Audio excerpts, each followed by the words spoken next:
One of the cool things about GarageBand here on the iPhone and the iPad is not only can we use the default plugins and effects here, we can actually add in audio unit extensions, which are additional plugins we can download. But what if we want to share a project with someone who doesn't have the same plugins as we do? Well, in this video, I'm going to show you how we can merge our tracks so we can still share our projects with other people. Let's go.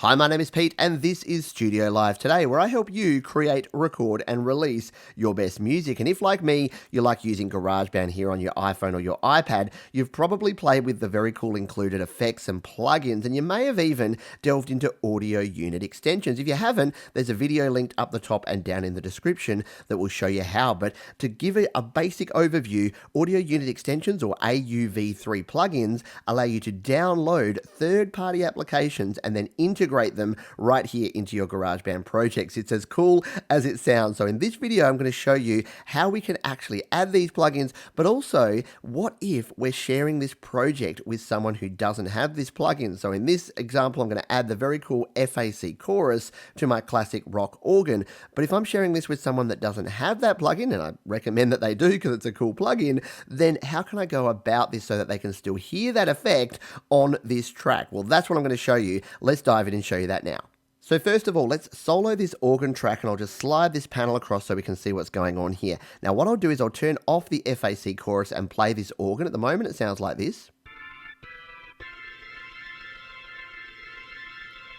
So it's a pretty cool sound, like I like it, but we're going to throw the FAC chorus on here because I want to sound a little bit more like this.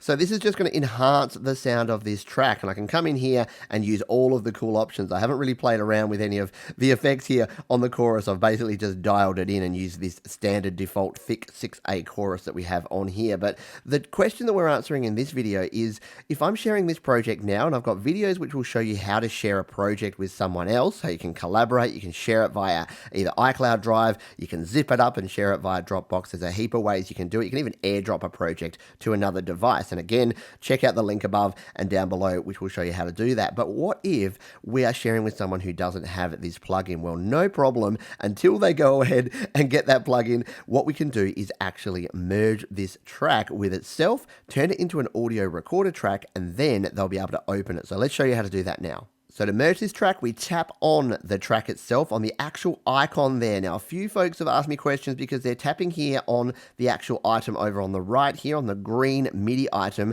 That's not going to work. That gives us a different set of options. Tap on the icon itself of our organ sound. Tap on the merge button, which is this one right in the middle. And now we can just tap the merge button in the top right corner with just this organ selected. Let's tap merge now.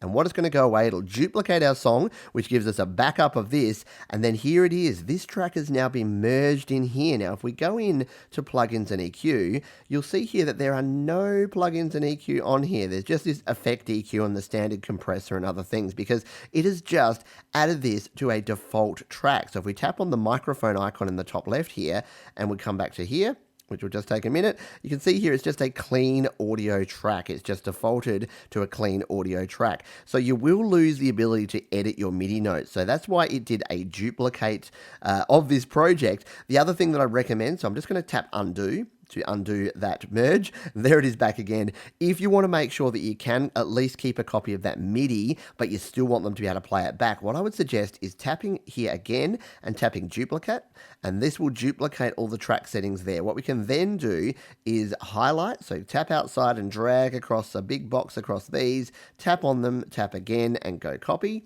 And then come to this next track, tap at the start and go paste. Now we've got two copies of this. What we'll do is we'll mute that first one, and then this is the version that we will actually merge. This way, if we share it with someone else, but then we do want to edit the MIDI, we can come back and do this later. So now if we merge this, which has our plugin on it, we tap on the merge button, it duplicates our song again, so we're going to end up with a few duplicate copies, but that's okay. And then here's our track. So if we solo that and play it now, there's our track that still has the chorus effect on it. So if we, let's unsolo that one, let's come back to our original one and we'll play it here. So it has actually increased the volume because it's normalized the track, so we'll need to turn the volume down on that, but it's still got our effect on there. If we come in here and we go to our plugins and effects, if we turn the effect off, sounds like that. If we turn it back on, we get that very cool chorus effect that we wanted on this organ to begin with. So we can not only dial in a very cool effect, but it means that if we now share this project with that one muted here, then whoever we send this to, they won't need these plugins installed, because as long as they've got the latest version of GarageBand, they're going to be able to play back this track if they don't have any of those plugins. So I hope this helps you out if you are sharing your tracks, which is a cool thing to do to collaborate with other people on your tracks. And once again, if you do want to learn how to do that, check out the video that's linked up the top right now and down in the description. So there you go, you can collaborate with other people even if they don't have the same plugins installed as you do. And if you want to learn a heap more about writing, recording, releasing music using GarageBand and collaborating, there are 2 more videos linked down below. You can also subscribe to the channel by clicking or tapping in the top right corner on the Studio Live Today icon, and I hope to see you on the next video.